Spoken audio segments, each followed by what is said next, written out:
ചന്ദ്രഗിരി മാധവൻ ആ നാളേക്കെതിരെ പൊരുതി തോറ്റ് നാണം കെട്ട് ഏതെങ്കിലും പത്തായത്തിൽ നരകിച്ച് തീർക്കേണ്ടി വരുമല്ലോ ഭഗവാനെ. ഇനിയുള്ള കാലം ഒന്ന് ആലോചിച്ച് കരഞ്ഞ് സങ്കടപ്പെട്ടിരിക്കുമ്പോഴാണ് സത്യത്തിൽ നിങ്ങളുടെ വിളി വരുന്നത്.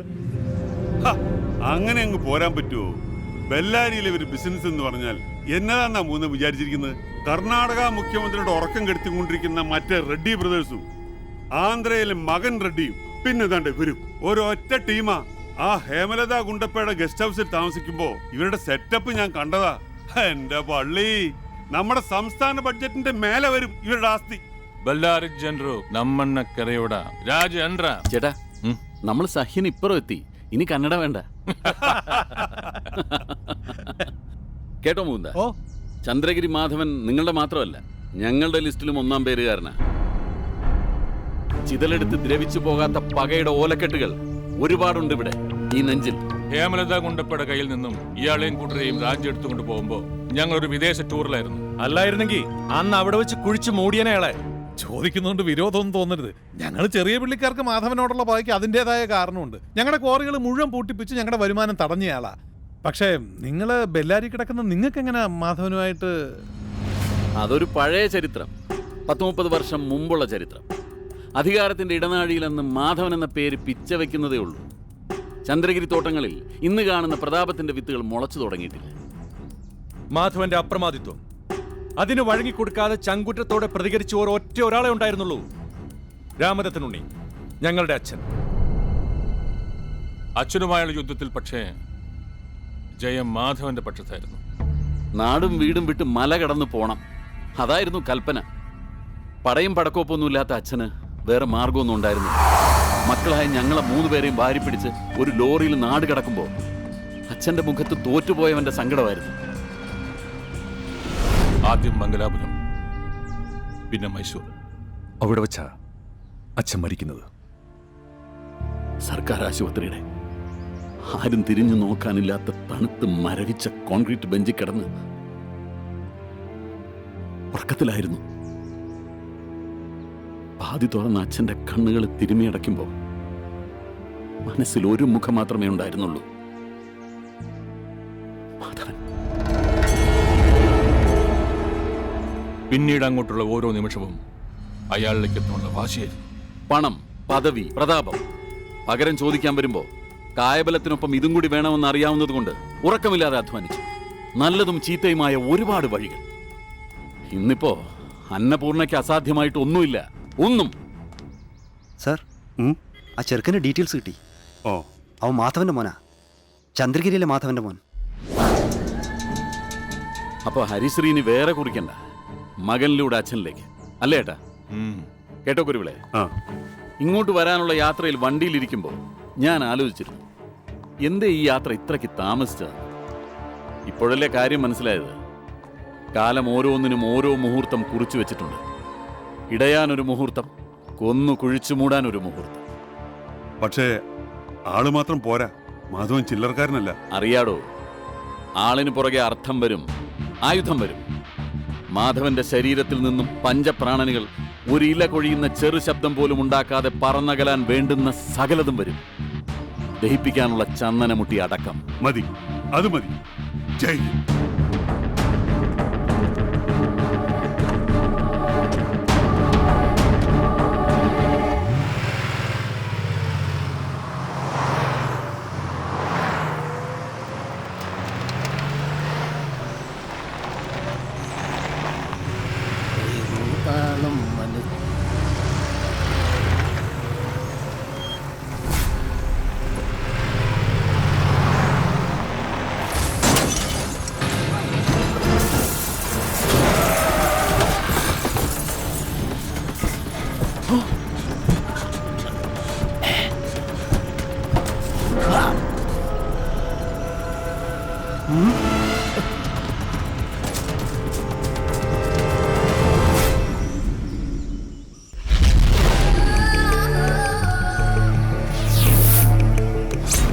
ലക്ഷണം കണ്ടിട്ട് കള്ളനോട്ടാണെന്നാ തോന്നുന്നത്.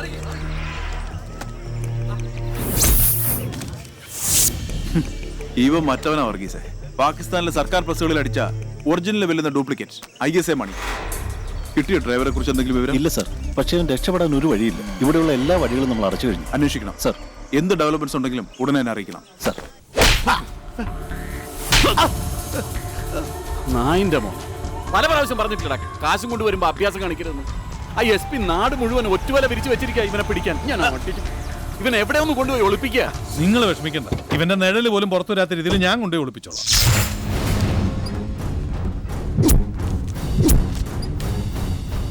ആരാ മനസ്സിലായില്ല? ഞങ്ങൾ ആര്? അതല്ല SP സാറേ ഇവിടുത്തെ പ്രശ്നം. എത്ര? How much? What you mean? അതും മനസ്സിലായില്ല.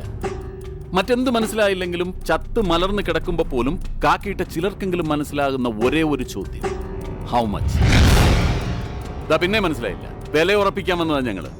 സാർ അന്വേഷിക്കുന്ന ആംബുലൻസ് കറൻസി കേസ് ആരംഭ ദിശയിൽ തന്നെ അലസിപ്പിക്കാൻ, സ്ക്രാപ്പ് ചെയ്യാൻ, പകരം എന്ത് വേണമെന്ന് നിശ്ചയിക്കാൻ. എല്ലാം ഇവിടെ അവസാനിക്കണം, ഈ ടേബിളിൽ. ഇപ്പൊ മനസ്സിലായോ? എനിക്കുള്ള പ്രൈസ് ടാഗുമായിട്ട് നീ ഇറങ്ങിയിരിക്കാ.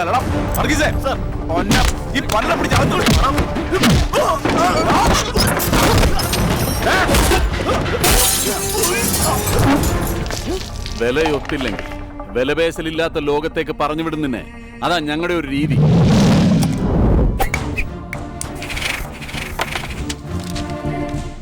(24x1) 24 മണിക്കൂർ സമയം തരൂ ആലോചിക്കാൻ.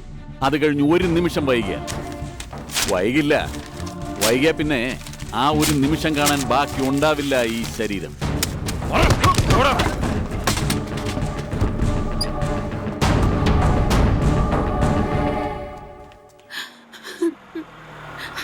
എന്തിനാ അമ്മ ഇങ്ങനെ കരയുന്നത്? അവര് കരയും ചന്ദ്ര. മകന്റെ ജീവന് ഭീഷണി ഉയർന്ന ഏതമ്മയും കരയും. ഒന്നുമില്ലെന്നേ. ചെറിയപള്ളി മുകുന്ദനും സദാനന്ദനും പിന്നെ വേറെ 3 പേര്. ആരാ വേറെ 3 പേര്? ഇവിടെങ്ങ് മുമ്പ് കണ്ടിട്ടുള്ളവരല്ല, പക്ഷെ വല്ലാത്ത ഇൻഫ്ലുവൻസ് ഉണ്ട്. ആ സംഭവത്തിന് തൊട്ടു പിറകെ IG-യുടെ മെസ്സേജ് എത്തി, കുഴപ്പമൊന്നും കാണിക്കരുതെന്ന് പറഞ്ഞു. മെസ്സേജുകൾ ഇനിയും വരും. അന്വേഷണ ചുമതലയിൽ നിന്ന് നീക്കം ചെയ്യൽ, ട്രാൻസ്ഫർ, അങ്ങനെ പല രൂപത്തിൽ. എന്തൊക്കെ ആക്ഷൻ എടുത്താലും എന്നെ കൊണ്ട് ചെയ്യാൻ പറ്റുന്നത് ചെയ്തിട്ടേ ഞാൻ ഇവിടുന്ന് പോകും. എനിക്കറിയണം അവന്മാർ ആരാണെന്ന്. സർവീസിൽ നിന്ന് ഡിസ്മിസ് ചെയ്താലും ശരി, പൊക്കിയിരിക്കും ഞാൻ അവന്മാരെ. ഇതിന്റെ പേര് ആവേശമെന്നല്ല, വിവരക്കേട്. ശത്രുവിന്റെ വലുപ്പം അറിഞ്ഞു വേണം പ്രതിക്രിയ.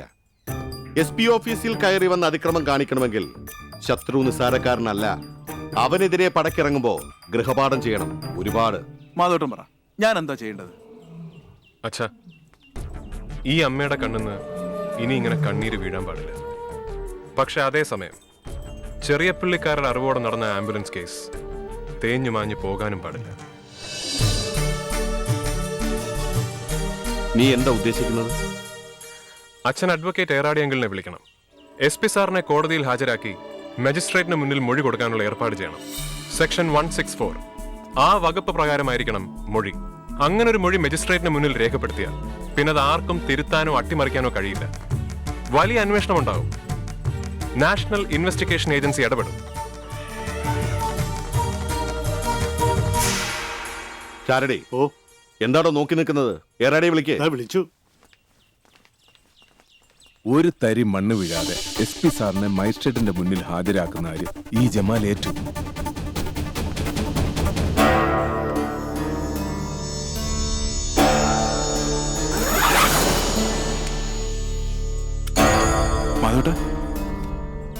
കൂടെ വരുന്നവർക്ക് പിഴവ് പറ്റിയാലും ആയുധമില്ലാത്തതിന്റെ പേരിൽ വെറും കൈയോടെ നിൽക്കേണ്ടി വരരുത് ഒരിടത്തും. എന്നാ രാഹുകാലത്തിന് മുമ്പ് മജീദെ, നീ ടീം കോടതി പരിസരത്ത് തന്നെ ഉണ്ടാവണം. അയ്യപ്പന് കുരിശ് പള്ളിയിൽ അവിടെ നിന്നാ മതി എന്ന് പറ. അവനെയും കൂട്ടി.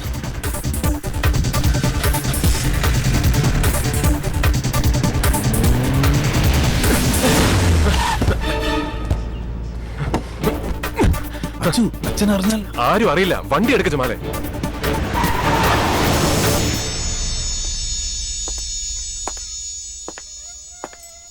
അവർ 5 മിനിറ്റിനുള്ളിൽ കോടതിയിലെത്തും.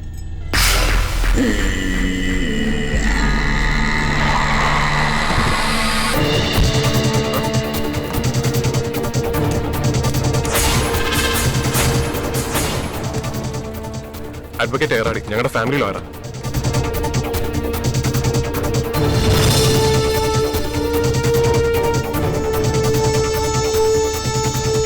യുവർ ഓണർ, നമ്മുടെ നാടിന്റെ സാമ്പത്തിക ഭദ്രതയെ തകർക്കുന്ന ഭീകരതയെക്കുറിച്ചുള്ള ഞെട്ടിപ്പിക്കുന്ന സൂചനകളാണ് എന്റെ കക്ഷിയും സൂപ്രണ്ടന്റ് ഓഫ് പോലീസുമായ ചന്ദ്രശേഖരന് ബഹുമാനപ്പെട്ട കോടതി മുമ്പാകെ ബോധിപ്പിക്കാനുള്ളത്.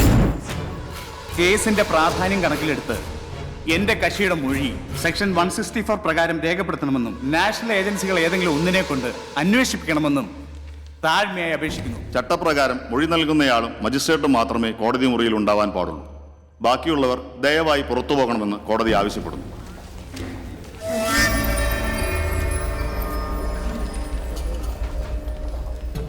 അഡ്വക്കേറ്റ് മണിലാലിനോടും കൂടിയാണ് പറഞ്ഞത്. Apologise milord.